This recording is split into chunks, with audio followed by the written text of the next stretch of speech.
በምንድነው ሰው ራሱን የሚበድለው? ሲርበው አለመብላቱ ራስን መበደል ነው። ከአቅም በላይ ስራ እየሰሩ ራስን መጉዳቱ ራስን መበደል ነው። ነገር ግን የከፋው ራስን መበደል ነፍስያችን ወንጀል ላይ እንድትወድቅ በወንጀል እንድትረክስ እንድትቆሽ መፍቀድ፣ አላህ የከለከላትን እንድትዳፈር አላህ ያዘዛትን ከመስራት ወደ ኋላ እንድትል መፍቀድ ትልቁ የነፍስ በደል ይህ ነው። ሰው ሌላ ሰው ሲበድለው አይፈቅድም፣ አይወድም። ተበደልኩ ይላል፣ ያዙኝ ልቀቁኝ ይላል፣ ፍርድ ቤት ይሮጣል፣ ፖሊስ ጣቢያ ይሄዳል። እገሌ የበደለኝ ብሎ ስሜን ያጠፋ ብሎ ገንዘቤን ቀማ ብሎ አካሌን ጎዳ የቤተሰቤን ሕይወት አጠፋ ብሎ በደልን አይቀበል። ተበደልኩ ብሎ እንቅልፍ ይርቀዋል። ፍትህ ለማግኘት ማያደርገው ሙከራ የለም። ራሳችንን ሰው ሲበድለን ከምንረበሸው በላይ የሰው በደልን ከምንጠላው በላይ ራሳችንን ከመበደል ልንጠነቀቅ ይገባናል። ሰው ቢበድለን ውጫዊ አካላችን ነው የሚበድለው፣ አካላችን ነው የሚበድለው የሚጎዳው፣ ገንዘባችንን ነው የሚጎዳው። ሰው ግን ራሱን ሲበድል የሚበድለው ነፍሱን ነው። አንድ ያለችው ነፍሱ። የሰው ልጅ ነፍሱ ከዓይኑም ከእጁም ከእግሩም ከንብረቱም በላይ ናት። ገንዘብ ይተካል፣ አካል ይታከማል።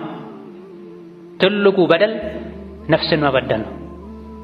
ነፍሳችንን የምንበድለው ከማንም በላይ እኛ ራሳችንን በምን አላህ የከለከለንን በመዳፈር። ሰዎች አካላዊ ጥቃት አድርሰውብን ከምንጎዳው በላይ ወንጀል ስንሰራ ነፍሳችን ትጎዳለች። ከአላህ ጋር ያለን ግንኙነት ይበላሻል። አላህ በተከበረው ቃሉ ቁርአን ውስጥ ያለ ረዥም መሐላ ምሎ የነገረን እውነታም ይሄ ነው። ቀድ አፍለሐ መን ዘካሃ ወቀድ ኻበ መን ደሳሃ። ቁርአን ላይ የተለያዩ የመሐላ አይነቶች አሉ። ቁርአን ውስጥ ካሉ መሐላዎች ሁሉ ረዥሙ መሐላ የተማለው የነፍስን ጉዳይ ለመግለጽ ነው። የነፍስን ጉዳይ ሁኔታ ለማሳሰብ ነው። ብዙ መሐላዎችን ምሎ መጨረሻ ላይ አላህ ምን አለ? ቀድ አፍለሐ መን ዘካሃ፣ ነፍሱን ያጠራት ያጸዳት ሰው የጠበቃት የተንከባከባት ሰው ዳነ፣ ተሳካለት። በተቃራኒው ደግሞ ነፍሱን ያቆሸሻት ያዋረዳት ሰው ደግሞ ከሰረ፣ አፈረ፣ ተዋረደ ይላል።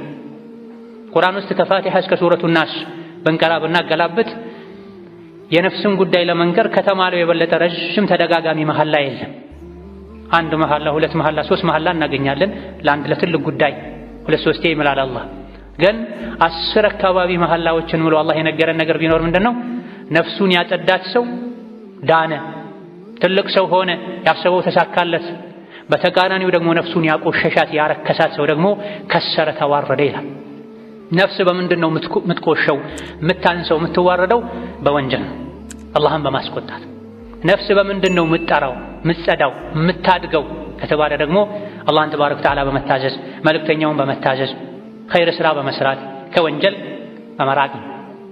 ስለዚህ በ12ቱም ወራት ዓመቱን ሙሉ እድሜ ልካችንን ማለት ከእናታችን ሆድ ወተን ከዱንያ ወተን ቀብር እስክንገባ ድረስ ወንጀልን ልንርቅ ልንጠነቀቅ ይገባል።